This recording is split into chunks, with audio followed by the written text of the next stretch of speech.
The Orlando Magic selects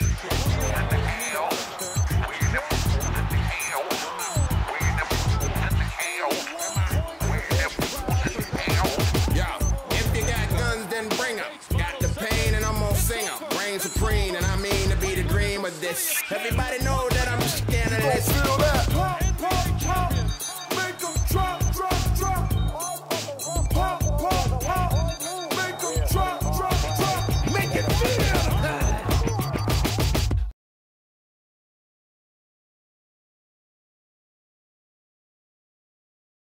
Bonjour et bienvenue à tous dans ce 32e épisode des NBA Stories. Ce numéro vous est présenté par notre partenaire Parlons Basket, qui vous propose de découvrir sa toute nouvelle application iOS et Android, disponible en téléchargement gratuit sur Google Play Store et l'App Store. Pratique et facile d'utilisation, l'application vous permet de suivre facilement toute l'actualité NBA depuis votre smartphone, de filtrer les news selon votre franchise ou vos joueurs préférés, d'enregistrer des articles favoris à lire plus tard dans la journée et surtout, de ne rien manquer de la NBA en recevant des alertes en temps réel suivant les sujets qui vous intéressent, comme les scores, les transferts ou les blessures. Pour célébrer le lancement de son application gratuite, Parlons Basket vous offre aujourd'hui un jeu concours pour tenter de remporter un maillot des Mavericks de Dallas, floqué au nom de Luka Doncic. Pour essayer de le remporter, répondez correctement à cette question dans les commentaires. Quel est le record de points inscrits par Luka Doncic sur une seule rencontre à date de cet épisode? Le vainqueur sera tiré au sort parmi les bonnes réponses et annoncé dans notre prochain numéro. Bonne chance à tous! Ces 2 dernières années, les Golden State Warriors se sont constitués l'une des meilleures équipes de l'histoire de la NBA. Eux qui comptèrent dans leur rang des grands noms du basketball comme Stephen Curry, Kevin Durant ou Jordan Bell. Pourtant, il fut une époque où la franchise californienne était loin d'être favorite à la victoire finale. Dans ce 32e numéro des NBA Stories, nous allons revenir sur la saison 2006-2007 pour découvrir l'aventure dorée des Warriors qui gagna plus tard le surnom de We Believe. San Francisco, son pont, ses hippies, sa Silicon Valley et ses Warriors. Créée en 1946 à Philadelphie, la franchise remporta le premier titre de l'histoire de la NBA l'année suivante. En 1962, le nouveau propriétaire de l'équipe prit la décision de la délocaliser en Californie avec dans ses bagages le légendaire pivot Wilt Chamberlain. Rapidement adoptés par le public local, les Warriors marquèrent de leurs empreintes la conférence Ouest des années 60 et 70, ce qui fut notamment concrétisé par un titre de champion obtenu en 1975. Il s'ensuivit alors une difficile période de transition et un déménagement de l'équipe à Oakland, dans la banlieue de San Francisco. C'est dans les années 80 que les Warriors refirent parler d'eux grâce au Run TMC, un trio prolifique composé de Tim Hardaway, Mitch Richmond et Chris Mullin. Coaché par Don Nelson, cette cuvée des Warriors n'obtint aucun titre de champion mais reste toutefois dans les annales pour le jeu spectaculaire qu'elle proposa au public. Une décennie plus tard, le passage au nouveau millénaire fut synonyme de grandes difficultés pour les Warriors, qui ne terminèrent jamais la saison régulière au-dessus de la 11e place de la conférence Ouest, et ce jusqu'à la saison 2006-2007 qui vit l'impossible devenir réalité. Pour sortir la tête de l'eau, les Warriors entreprirent de grandes manœuvres lors de l'intersaison 2006 en officialisant le retour aux commandes de Don Nelson en tant qu'entraîneur, lui qui avait déjà tenu cette position entre 1988 et 1995. La franchise n'avait plus participé aux playoffs depuis 12 ans, et le retour de Nelson à la tête de l'équipe était perçu comme une tentative d'enfin sortir les Warriors du gouffre. Cette saison-là, Golden State comptait dans son 5 de départ Baron Davis au poste de meneur, Monta Ellis comme arrière, Jason Richardson oscillant entre les postes 2 et 3, et enfin Al Harrington et Stephen Jackson qui partageaient la position d'ailier et d'ailier fort. L'effectif principal des Warriors de cette saison ne comprenait pas de pivot titulaire. Une décision à l'image de Don Nelson qui fut l'un des premiers entraîneurs à s'affranchir de la norme imposée aux positions des joueurs sur le terrain. Il s'exprima plus tard à ce sujet en disant « Les joueurs avaient tous une taille équivalente aux alentours de 2 mètres, ce qui nous permettait d'avoir beaucoup de mobilité en défense. Normalement, les entraîneurs basent leur jeu sur les pivots, mais lorsque tu as une bande de lutins dans ton effectif, tu peux les faire jouer ensemble bien plus facilement. » Cette stratégie était un véritable fantasme pour Nelson, qui s'était attelé durant toute sa carrière d'entraîneur à s'émanciper des standards tactiques et pouvoir proposer un jeu surprenant pour les adversaires. À titre d'exemple, citons Stephen Jackson, qui était assez athlétique pour défendre des joueurs d'une plus grande taille, mais était bien plus difficile à stopper dans le cas contraire. Même si l'effectif des Warriors 2007 ne comptait aucune superstar, les joueurs avaient comme point commun une hargne et une force de caractère qui leur permit d'exister sur le terrain. Bien que vaillantes, les ressources de l'équipe étaient limitées, et cela se démontra lors du début de saison 2006-2007 qui fut très poussif. Les Warriors ayant même la pire défense de la ligue, aucune autre équipe n'ayant encaissé plus de points qu'eux. Encore un ballottage pour participer aux playoffs, les Californiens conclurent leur saison de la meilleure des manières pour obtenir un bilan de 42 victoires pour 40 défaites, suffisant pour accrocher la 8e place de la conférence Ouest et d'ainsi faire son grand retour en série éliminatoire. Jason Richardson s'exprima plus tard sur cet épisode en ces mots. « Nous avions beaucoup de talent et nous étions une équipe très soudée. Je pensais que j'étais sous-estimé. Les gens disaient que la carrière de Baron Davis était terminée. Monta Ellis était considéré comme un simple joueur de second tour de draft. Stephen Jackson traînait une très mauvaise réputation à cause de la bagarre à Détroit quelques années auparavant et Al Harrington était en fin de carrière. Don Nelson a tout de suite perçu que nous étions revanchards et nous avions besoin d'un entraîneur comme lui pour croire en nous. » Stephen Jackson partagea également les propos de son coéquipier sur l'unité de cette équipe. The fact that we had all been journeymen, the fact we was on the same team and we had a coach that believed in all of us, it made us all come together and the city seen that and we just all fed off each other's energy and was able to do great things. Les Warriors avaient beau faire usage de la méthode Coué pour croire en leur chance, ils retournèrent rapidement sur terre avant d'affronter les Mavericks de Dallas au premier tour de ces playoffs 2007. L'équipe texane était championne de conférence en titre et comptait Dirk Nowitzki comme leader, lui qui fut sacré MVP cette année-là. La franchise Dallas avait atteint les finales NBA l'année précédente, qu'ils perdirent face au Miami Heat, et les Mavericks avaient donc à cœur de réparer cette désillusion et d'enfin décrocher le premier titre de leur histoire. L'équipe de Dirk Nowitzki, épaulée par ses lieutenants Jason Terry et Devin Harris, avait terminé la saison régulière avec 67 victoires, synonyme du meilleur bilan de la conférence Ouest. Les Golden State Warriors, qui se tenaient sur leur passage au premier tour des playoffs, semblaient donc n'être qu'une simple formalité pour cette équipe que beaucoup considéraient comme favorite au titre final. Cette confrontation fut également marquée par le retour de Don Nelson au Texas, lui qui avait officié pendant 6 saisons en tant qu'entraîneur de Dallas. Il fut notamment l'élément clé de l'ascension de Dirk Nowitzki en NBA, avant de se voir remplacé par son adjoint Avery Johnson. Selon les propres mots de Jason Richardson, Nelson était empreint de sa rancœur envers les Mavericks et voulait utiliser ce duel pour prendre sa revanche sur son ancienne équipe. Il décela rapidement une faille dans le jeu des Mavs qui utilisait toujours un grand nombre de systèmes qu'il avait lui-même instaurés quelques années auparavant et qu'il pouvait donc contrer mieux que personne. Après des jours de préparation et de motivation, ce 22 avril 2007 était le grand soir pour les Warriors qui se déplacèrent au Texas en position d'outsider face à l'ogre de Dallas.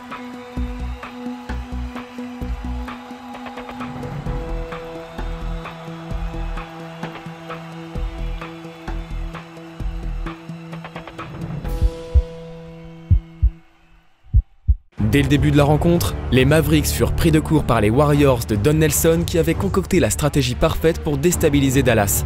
Jouer small ball, assigner à Jackson une défense rugueuse sur Nowitzki et ne pas hésiter à effectuer une prise à 2 sur l'Allemand pour limiter son apport offensif. Autant d'éléments qui furent la clé de l'improbable victoire qu'obtiendront les Warriors ce soir-là.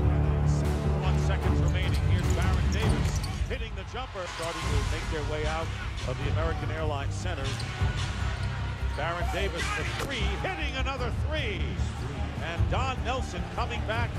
Portés par les 33 points, 14 rebonds et 8 passes décisives de leur meneur Baron Davis, Golden State avait démontré qu'un cœur vaillant est capable de miracles, eux qui remportèrent cette rencontre sur le score de 97-85.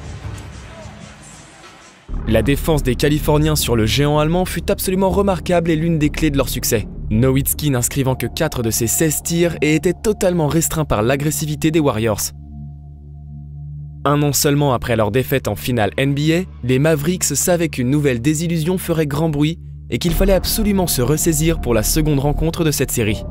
Cette fois-ci, Avery Johnson ne fut pas dupe et effectua des ajustements judicieux en utilisant allègrement les tailles imposantes d'Éric Dampierre et de Desanaga Diop.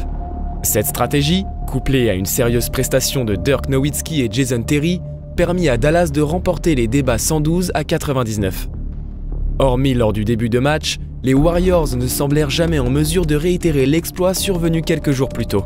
Finalement, la victoire surprise des Warriors lors de la première rencontre ne semblait avoir été qu'un faux pas dans la saison de Dallas qui paraissait en regain de forme et prêt à se défaire de leur adversaire dans la facilité que les observateurs avaient présagée. La troisième rencontre de cette série, dans l'antre des Warriors, était l'occasion rêvée pour Dallas d'asseoir sa domination et de ne pas laisser de place au doute. Mais l'adage est bien connu, le sport n'est pas une science exacte. Et les Californiens avaient à cœur de prouver qu'ils étaient capables de prolonger les espoirs des fans. Pour la première fois depuis plus d'une décennie, les supporters des Warriors avaient enfin leur équipe en série éliminatoire et une passion nouvelle se développa parmi les habitants de la baie.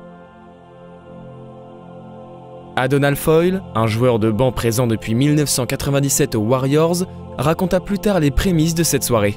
« Retourner à la maison pour ce match et apercevoir les supporters passionnés derrière nous, j'étais bouche bée. Depuis mon arrivée en 1997, c'était comme être dans le désert pendant 10 ans et enfin trouver de l'eau.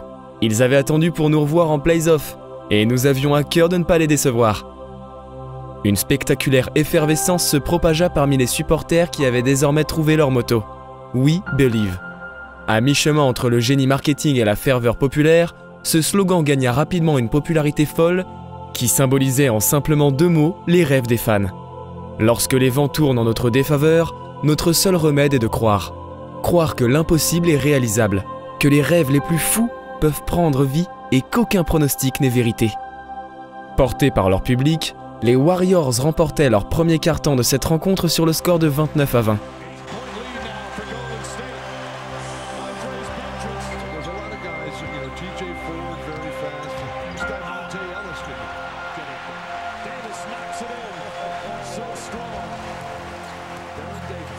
Pas prêt à se démobiliser, il menait toujours au score à la mi-temps avec une avance de 13 points.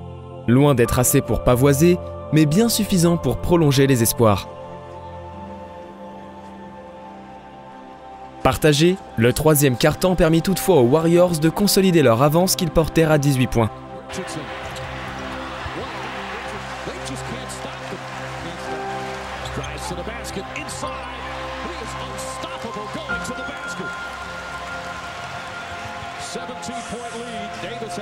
Sentant la victoire s'approcher, Golden State ne baissa pas les bras et Dallas ne fut jamais en mesure de recoller au score. C'est finalement sur le résultat sans équivoque de 109-91 que les Warriors parvinrent à créer l'exploit en remportant ce match 3 et prendre les devants de la série. Abreuvés par l'héroïsme de leurs joueurs, les supporters des Warriors n'avaient toujours que 2 mots dans la bouche : We Believe. Dirk Nowitzki et ses coéquipiers savaient bien qu'il n'y avait plus une minute à perdre pour revenir sur le devant de la scène et entamèrent le match 4 avec davantage d'application.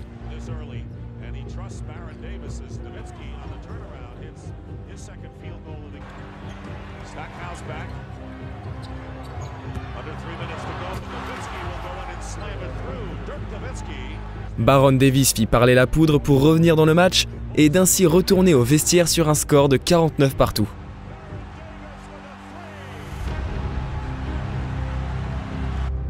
En grande forme, Dirk Nowitzki se démena pour tenter de creuser un écart mais fut confronté à un adversaire de poids en la personne de Davis qui inscrivit 33 points ce jour-là. Toutes les issues étaient encore possibles à l'orée du 4e quart-temps, le score étant encore partagé à 77 partout. Dallas parvint à créer un léger écart, mais les Warriors furent toujours en mesure de recoller au tableau d'affichage lors du 4e quart-temps. Un minuscule point d'avance pour Dallas. Voici le score à 2 minutes 40 de l'issue de ce duel haletant. Un panier de Baron Davis permit à son équipe de reprendre le devant du match. Ce fut ensuite au tour d'Andris Bierdeens d'inscrire un dunk ravageur pour prendre 4 points d'écart. Les Mavericks restèrent muets dans ces instants cruciaux et Baron Davis en profita pour rentrer un tir décisif et d'ainsi gagner 6 points d'avance. Ce à quoi Dallas répondit par une action à 3 points. Quelques secondes plus tard, c'est au tour du précieux remplaçant Matt Barnes d'inscrire un autre panier à 3 unités pour reprendre une avance de 6 points. 10 secondes et un temps mort plus tard, Dirk Nowitzki conclut un tir à longue distance mais avec seulement 14 secondes à jouer, Dallas n'avait pas d'autre solution que de commettre des fautes pour s'offrir des munitions supplémentaires et une chance de revenir au score. Jason Richardson ne faillit pas en inscrivant ses 2 tirs sur la ligne de lancer franc. En alerte, Dirk Nowitzki réussit à offrir 3 points rapides à son équipe. Mais le manque de temps fut crucial aux Texans qui s'inclinèrent finalement de 4 points.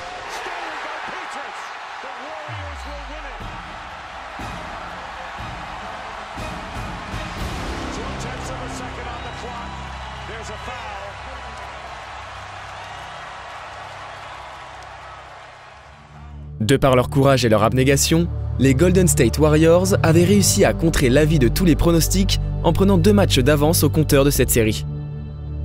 De retour devant leur public, dans la chaleur du Texas, les Mavericks démontrèrent qu'ils avaient perdu des batailles mais pas la guerre, en inscrivant 38 points au premier quart-temps du match 5. Avec leur force de caractère, les Warriors ne se laissèrent jamais distancer mais ne purent répondre efficacement à la grande prestation de Dirk Nowitzki qui cumula 30 points et 12 rebonds ce soir-là. C'est finalement sur le score de 118 à 112 que Dallas ira chercher une victoire cruciale et revenir dans cette série que les Warriors menaient désormais 3 matchs à 2.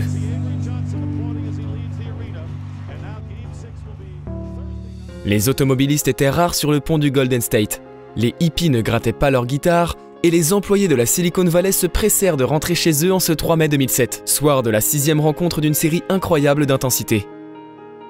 En obtenant la victoire, les Warriors créeraient là l'un des plus beaux récits de l'histoire des playoffs NBA.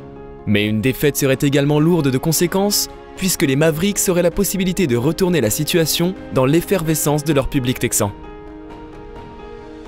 Don Nelson raconta plus tard « J'attendais que Dallas se réveille et je savais que le match 6 était leur chance. J'ai dit à mon équipe que ce soir était le plus important de notre saison. Nous n'avions pas d'autre solution que de remporter ce match. » Ces paroles firent mouche dans l'esprit des Warriors, qui n'eurent jamais aussi bien porté leur nom. Démarrant la rencontre avec beaucoup de sérieux, ils retournèrent au vestiaire avec une petite avance de 2 points.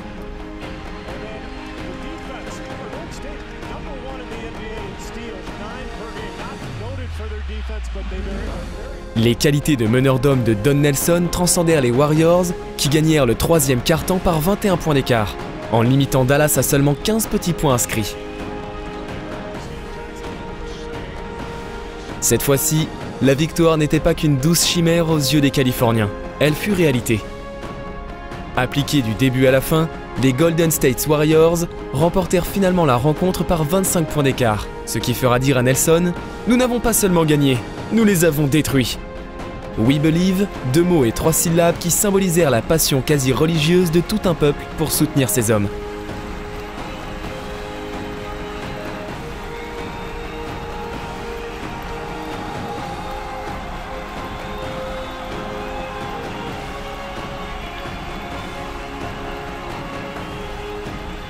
Golden State créèrent cette saison l'une, sinon la, plus grande surprise de l'histoire des playoffs.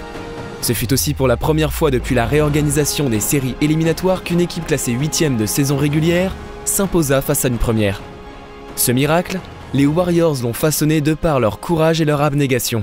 Mais une telle performance nécessite d'énormes quantités d'énergie physique et mentale, et les joueurs de Don Nelson se présentèrent à bout de souffle lors du tour suivant, qui voyait le Utah Jazz se présenter sur leur passage. Bien qu'ils ne furent pas ridicules, les Warriors ne semblèrent jamais en mesure de créer un nouvel exploit et rendirent finalement les armes sur le score de 4 matchs à 1.